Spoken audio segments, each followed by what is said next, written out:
Salut tout le monde, bienvenue au podcast du CFTC, métier camionneur. Aujourd'hui, on va parler des possibilités d'emploi à la sortie du cours du DEP. Fait que, on a avec nous René Tremblay pour discuter de ça. Salut René.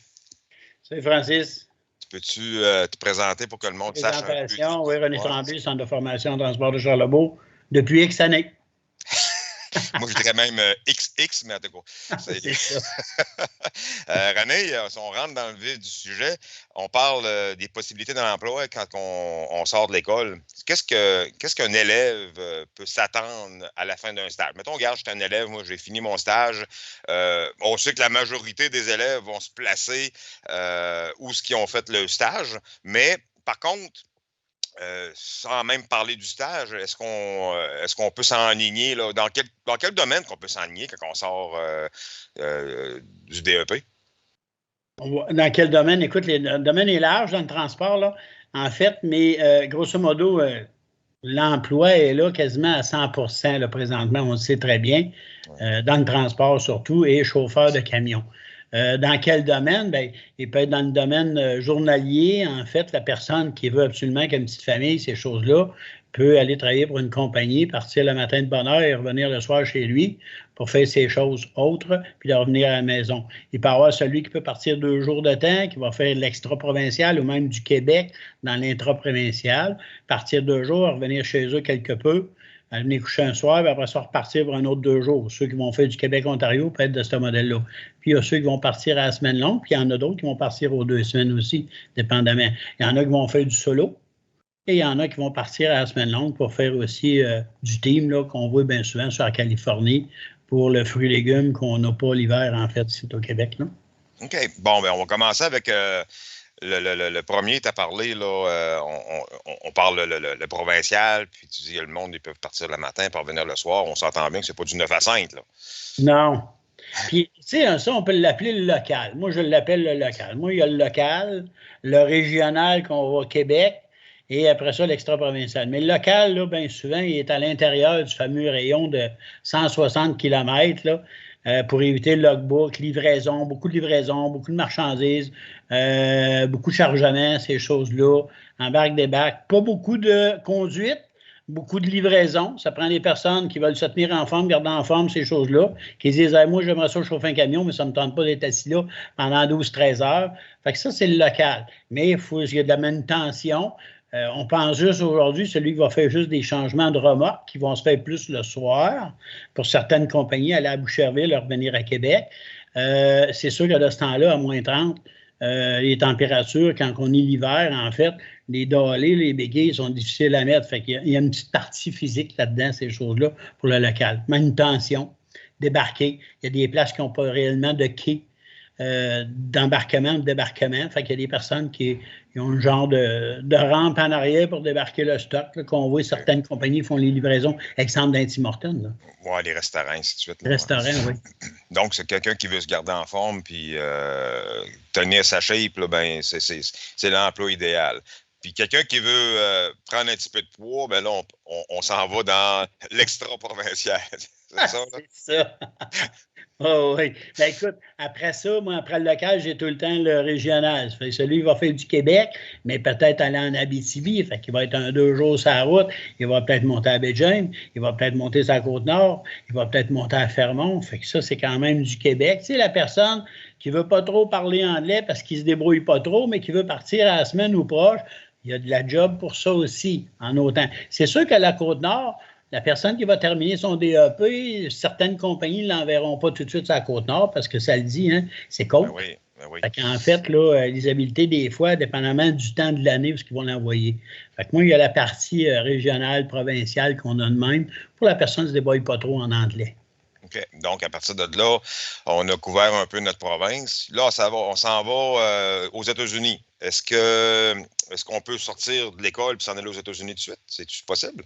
Écoute, de ce temps-là, c'est un petit peu plus difficile avec les compagnies de transport par rapport à l'intégration. Parce qu'en fait, là, eux autres, ils ont un stage à faire, si on le sait. Après ça, ils se placent d'une compagnie, ils commencent à chauffer un camion.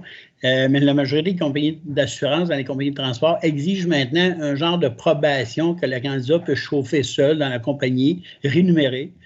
mais faire un peu de provincial pour faire ses preuves pendant un X temps, pour après ça, lorsqu'il n'y a pas eu d'accrochage, ces choses-là, OK, tu es prêt à aller à traverser les douanes et à traverser l'US parce que les compagnies d'assurance sont un petit peu plus frileux par rapport à traverser les US.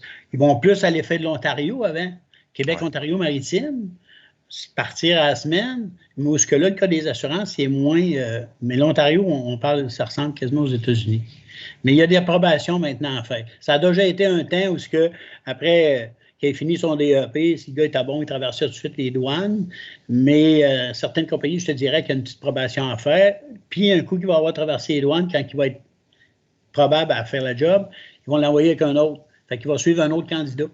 Okay. Pour la carto, ces choses-là. Là. Ouais. Mais quelqu'un qui décide de partir en team, qui décide de s'en aller aux États-Unis, puis que là, il y a une ouverture pour faire du team, ça doit pas embarquer là, de ce que tu viens de me dire là. Le team, tu n'as quasiment pas le choix, c'est juste de ça qu'ils font. Oui, c'est ça, tu as bien raison, Francis, parce qu'en fait, le team, eux autres, ils ont des personnes instructeurs qu'on appelle. Fait qu'en fait, les premiers voyages vont être faits avec des personnes qui sont là juste pour montrer, ils sont instructeurs. On conduit en team, le camion peut rouler, la couchette, ces choses-là, mais la personne qui est nouvelle, en fait, là, peut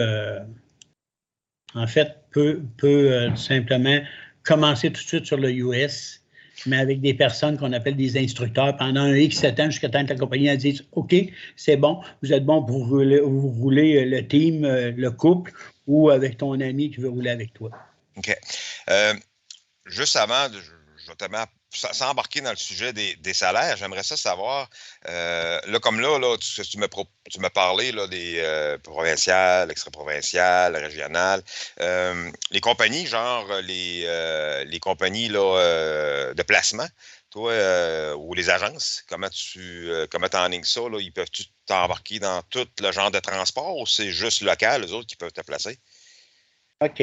Les agences, présentement, moi, je te dirais qu'ils peuvent te placer local, ils peuvent te placer provincial, ils peuvent aussi te placer pour le US. Certaines agences vont le faire aussi parce que la demande est assez forte que les compagnies qui embauchaient US demandent assez de candidats qui vont aussi passer par des agences. On a même vu pour les compagnies qui font du Fermont présentement, s'il manque de chauffeurs, ils vont prendre aussi des agences pour y aller. Ce qui est le fun avec l'agence, on a souvent des candidats qui suivent le DEP. Ils ont déjà une job. Ils suivent le DEP, mais ils ont déjà une job. Ils travaillent les fins de semaine, ces choses-là. Ils ont pris un temps off, en fait, pour suivre le cours. Puis après ça, ils veulent voir c'est quoi le salaire de transport. Ils aiment bien le transport, mais ils aiment bien le job. Fait que par l'agence, ils vont être capables de faire peut-être 2 jours semaine, vendredi, samedi, puis garder le job, les opportunités d'emploi comme ça. Fait que l'agence est bien placée pour ça. Et moi, c'est ce que je dis aux candidats. Si tu veux, tu ne sais pas trop par quelle compagnie travailler, en fait, tout simplement, applique d'une agence, puis eux autres vont te placer pour 1 ou 2 jours semaine. Comme tu peux travailler. On a des candidats qui ont travaillé, ils ont resté dans des agences. J'en vois encore, ils ont suivi le cours il y a 20 ans, puis ils sont encore dans la même agence. La seule affaire, ils sont attitrés à la même compagnie. On pense, exemple, à une compagnie ici de Rive-Sud. Cette compagnie-là, avant de commencer pour eux autres, il faut peut-être travailler pour l'agence, puis un coup qu'il y a un poste qui rouvre à l'entreprise, bien là, il rouvre le poste, mais vu que le gars, ça fait 4-5 ans qu'il a fait pour l'agence, il y a des grosses chances d'avoir ce poste-là. Oui, effectivement. Là, puis, une ouverture. Là. Sans nommer la compagnie, on le sait laquelle. Oui, c'est ça. C'est intéressant, là, c'est vraiment intéressant. Donc, on dit que l'agence, là, c'est une bonne opportunité. Puis ceux qui veulent en savoir plus sur les agences, là, j'ai un podcast là, qui a été fait là, avec l'école là-dessus. On a 2 compagnies, là, 2 agences là, avec qui on parle pendant quasiment 20-25 minutes. Là, fait que s'ils veulent se décortiquer, c'est quoi l'agence, puis regarde, là, c'est sûr et certain que vous allez mieux comprendre. Pour les salaires, René, tu m'as parlé de différentes opportunités. Ça s'en ressemble-tu pas mal, les salaires là-dedans, ou ça varie énormément? Là? C'est-tu plus payant à faire du US? C'est-tu plus payant à faire de la manutention? C'est quoi qui est intéressant? Là? Tu sais, je suis quelqu'un là, qui écoute un podcast. Là, je veux m'en aller chauffeur de camion. Là. C'est quoi là, le salaire idéal? Là? Ben, en tout cas, la job idéale pour avoir un salaire adéquat? Bon. Là, on parle de salaire adéquat. On ne parle pas de salaire full que le gars, il veut piler puis il fait de l'argent là, au maximum. Moi, je te parle d'adéquat. Bien, adéquat, tu peux avoir un bon salaire adéquat qui va être sur le régional. La seule différence sur le régional, au lieu de te taper un 70 heures légalement sur la fiche journalière, Ben, tu vas faire en fait 50, 55 heures qui va être parfait, puis tu vas avoir un salaire. Les salaires ont augmenté depuis 2, 3 ans à cause de la pénurie de chauffeurs, etc. Puis il y a certains salaires aussi sur le excuse-moi, sur le US qui sont payés à l'heure maintenant aussi. Oui. Il y a des compagnies qui payent à l'heure partant du Québec, fait du US tout le temps payé à l'heure. Prends une petite gorgée d'eau, René. Ouais. Fais passer ça. Une gorgée de café, ça fait pareil. Excuse-moi. Donc, le salaire de quelqu'un qui va travailler côté régional, ça va être de quoi d'adéquat? Il va ben, on s'entend-tu qu'il faut quand même dire que la personne qui va travailler régional va avoir l'avantage de revenir chez eux à tous les soirs. Ça, c'est le gros point positif. Là. On parle de quelqu'un qui va partir pendant 2 semaines. J'imagine que c'est payant, mais il y a des désavantages à partir pendant 2 semaines quand tu as une famille. Ça, c'est sûr et certain. Hein? Oui, c'est sûr. Celui qui fait du US, partir 2 semaines, ben, c'est parce qu'on dit que c'est pas 2 semaines, c'est parce qu'il est parti en Californie, il est en solo, il revient en Californie en solo, c'est 2 semaines. Ou il est parti à Chicago, mais il revient faire un changement de remorque à Montréal, puis il repart. C'est sûr que ça peut être payant. Il y a les 36 heures qui sont légalement, il faut qu'il fasse les 36 heures de repos à certains endroits. Ça peut être bon. Il y a les dépenses qui vont rentrer là-dedans aussi, qui vont augmenter un petit peu ton salaire. On sait que par l'impôt, il y a des moyens d'aller chercher 80 de ton salaire, hein, pas 80 de tes repas. Ça va faire passer une partie de ton salaire, ces choses-là. Mais autant sur le régional, provincial, ces choses-là, quelqu'un qui est travaillant peut sortir un salaire adéquat présentement dans le camionnage. Bon, ben c'est sûr. Bon, ben René, pas sûr que tu vas être capable de compléter le podcast. T'as de l'air étouffé. Anyway, là, je suis correct, là. T'es correct, là? Non, de toute façon, je suis concentré. On a fait pas mal le tour, là. T'avais-tu d'autres idées ou pas mal ça, hein? Oui. Pas mal touché à tout, là. Écoute, le gros là-dedans, le DEP, on le sait, c'est le DEP un des plus courts, en fait, en diplôme d'études professionnelles, que la personne suit son cours en 5 mois, pour après ça sortir un salaire puis avoir un job. C'est sûr que c'est une belle opportunité. Conduire un camion, c'est une belle opportunité. Tu es dehors, les conditions sont le fun à travailler, ces choses-là. C'est un genre de job quand même assez libre, en autant que tu fasses la job pour remplir les rendez-vous, ces choses-là. Puis la formation va t'aider à tout acquérir, ces choses-là. Fait que non, c'est une belle job, beaucoup d'opportunités d'emploi et libre à plein de personnes aussi, dépendamment de ce qu'ils vont faire. Il y en a qui vont débuter les régionales jusqu'à temps que la petite famille soit élevée. En fait, que tout le monde ait grandi, les enfants sont partis, ces choses-là. Puis après ça, on va opter pour aller un petit peu plus loin pour aller visiter l'Amérique, en fait. Oui. Bon. Donc, on dit, puis je dis souvent ça à mes élèves, c'est 4 mois et demi de ta vie pour une job à vie. Hein? On pourrait faire ça comme slogan au CFTC. Oui, puis l'autre partie aussi, on en voit encore. Moi, j'ai un étudiant que j'ai eu il y a 20 quelques années. Puis aujourd'hui, il y avait une post sur Facebook. Puis il montrait une photo qui était à Las Vegas avec son truck, là. Mais lui, il est propriétaire. Il est devenu propriétaire de son camion aussi, là.